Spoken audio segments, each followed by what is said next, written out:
দুর্ঘটনার প্রায় ১৬ ঘণ্টা পর ইরানের প্রেসিডেন্ট ইব্রাহিম রইসিকে বহনকারী হেলিকপ্টারের ধ্বংসাবশেষের সন্ধান মিলেছে।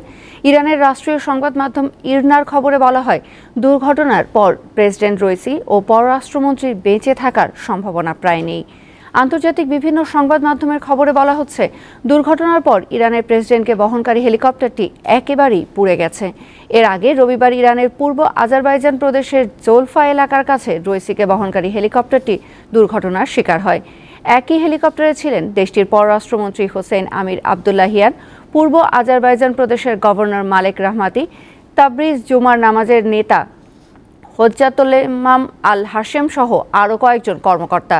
এই দুর্ঘটনায় মধ্যপ্রাচ্য সহ বিশ্বের বিভিন্ন দেশের নেতারা সহমর্মিতা ও উদ্বেগ প্রকাশ করেছেন।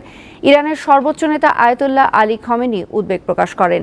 ঘটনার অনুসন্ধান ও উদ্ধার অভিযানে সহায়তার জন্য এগিয়ে এসেছে তুরস্ক, আর্মেনিয়া, রাশিয়া, ইউরোপীয় কমিশন সহ মধ্যপ্রাচ্যের বিভিন্ন দেশ।